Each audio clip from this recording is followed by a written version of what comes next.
Mengawali Kompas Jateng pagi ini, Saudara, eksekusi lahan dan bangunan di Gunung Kidul berlangsung ricuh. Penghuni rumah dan keluarganya menolak mengosongkan lahan dikarenakan berdalih masih melakukan upaya hukum ke Pengadilan Negeri Wonosari. Akibatnya kondisi yang kurang kondusif, pihak Pengadilan Negeri Wonosari akhirnya menunda pengosongan lahan tersebut.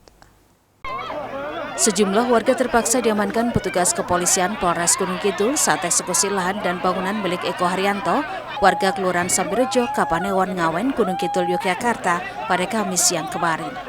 Kericuan berawal saat pemilik lahan tidak terima saat puluhan petugas akan mengeksekusi lahan dan bangunan miliknya.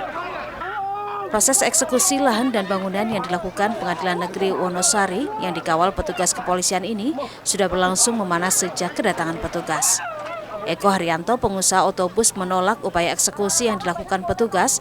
Bahkan Eko bersama keluarga dan karyawan sempat adu mulut dan menyandera mobil towing dan mengusir truk pengangkut barang yang akan masuk ke lokasi. Pihak keluarga berdalih jika lahan tersebut masih dalam upaya hukum sehingga mereka menghalangi proses eksekusi hingga berakhir ricuh. Mulai 2021 akhir, itu Pak Eko sudah berusaha mengangsur sebesar 36 juta itu, tetapi dari pihak perbankan itu tidak dimasukkan ke angsuran pokok, namun dimasukkan ke tabungan, sehingga proses pelaksanaan lelang tetap dilakukan.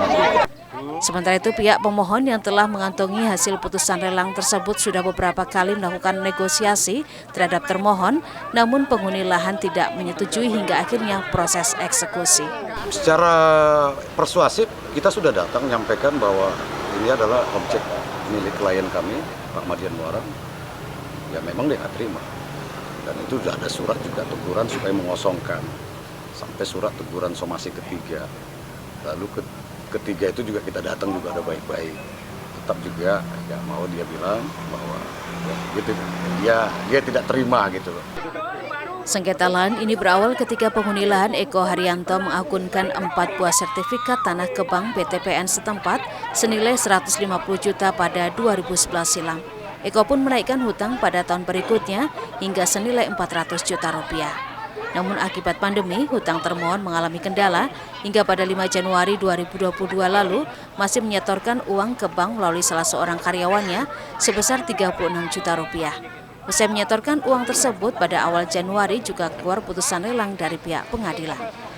Merasa ada keanehan, pihaknya pun mengajukan gugatan ke Pengadilan Negeri Wonosari pada bulan yang sama, hingga pada bulan Juni ini belum ada keputusan sehingga pemohon akan melakukan eksekusi lahan. Akibat kondisi yang kurang kondusif, pihak Pengadilan Negeri Wonosari akhirnya menunda pengosongan lahan tersebut. Ahmadi, Kompas TV, Gunung Kidul, Yogyakarta.